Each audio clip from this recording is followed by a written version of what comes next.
Justice Democrat Alexandria Ocasio-Cortez has been doing her round of interviews since knocking off Joe Crowley, and corporate media has hit her with the most predictable and silly questions. Take a look. A couple of other items on your policy agenda that you made very clear throughout: Medicare for all, federal jobs guarantee, and tuition-free public universities and trade schools. Yeah. Those look to a lot of people like promises of gifts under the tree, but they wonder how they'll be paid for. Now you're in a position to carry these out. How, at a time when the CBO says our debts and deficits are exploding and are going to cripple us, how do you pay for things like that? It's an excellent question. First of all, I think we need to kind of look at the damaging history, legislative history of what we've done with our taxes. Not only did we have a $400 billion GOP tax cut that could have actually forgiven every single federal student loan in America.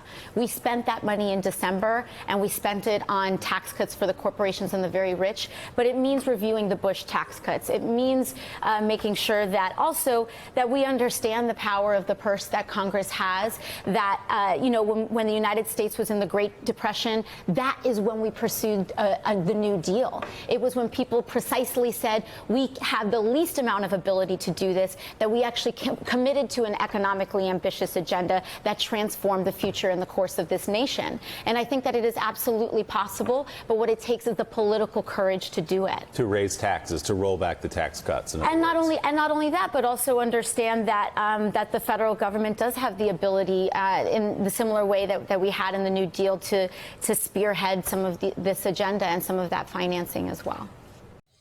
Okay, so I have a lot to say about that.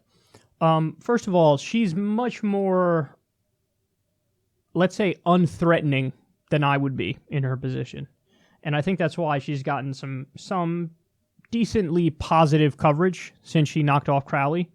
But when he asked that question, the "how am I going to pay for it" question, which is just the fucking most tired, stale, stupid question that if you bothered to think about it for even a split second, you would realize it's a really dumb question to ask. They lied to you when they said there's no such thing as a stupid question. There is, and you just heard it. So she responds to that question by saying, "It's an excellent question." Alex, that's not an excellent question. That's a really bad question. That's a very, very bad question. So her answer is effectively, well, listen, roll back the Trump tax cuts for the rich and the corporations. We just added over $1 trillion to the debt. That was stupid. We could have paid off every student loan in this country for that amount of money. What are we doing? So that's an okay answer, and that's definitely a part of this. The fact of the matter is, they never asked the question of how can we afford it when it comes to tax cuts for the rich and corporations. They never asked that question when it comes to endless war and the military-industrial complex. And it's fair to point at those things and go, no, here's where you should really ask these questions. Now, notice how he rephrased that when she said we need to roll back the Trump tax cuts for the rich and the very rich and corporations. He responded by saying, "Oh, we need to have the political will to raise taxes." Now, that is a very misleading way of restating what she just said. She was very specific. She said, for the very rich and for corporations. And his rebuttal was, oh, we have to have the political will to raise taxes? So you misstated it. She said, for the very rich and corporations, and you just said raise taxes. And what people will hear when you say that is, he's talking about me, Mr. Average Joe, Mr. Regular Person. And that'll continue to scare the shit out of right-wingers that Alexandria Ocasio-Cortez is coming to confiscate half their shit, which she's not. So the very sly, misleading shit from the host there. And then the thing that I really wanted to point out about this is I want to totally blow up the premise of their question. So what Alex did is, and again, she gave a fine answer there. This isn't a bad answer. What Alex did is she accepted the premise of the question, and then she answered. So she said, okay, how are we going to pay for it? Well, we could roll back the Trump tax cuts, which just went to to corporations and the very rich. Let's do that. Now, what I would have said is, I would have just blown up the premise and said, no, you're actually wrong. It wouldn't cost more. It would cost less.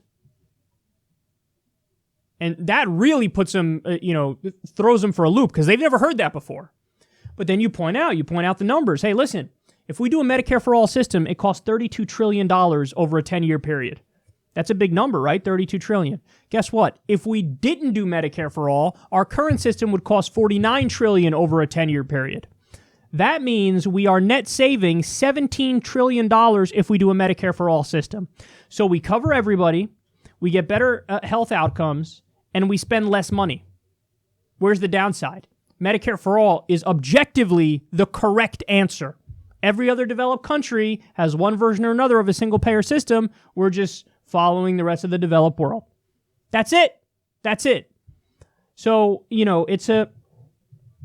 but again, this is probably why when you look at Alex's coverage, it hasn't been wall-to-wall negative. I imagine if it was me who knocked off Corrupt Joe Crowley and I was given this round of interviews, there'd be a lot more negative press surrounding me. She's going to get negative press no matter what because there's a war in the Democratic Party and the centrists and the corporatists are going to act like, oh, she can't, no, this is not good for the rest of the country. This isn't a model. Don't follow this model.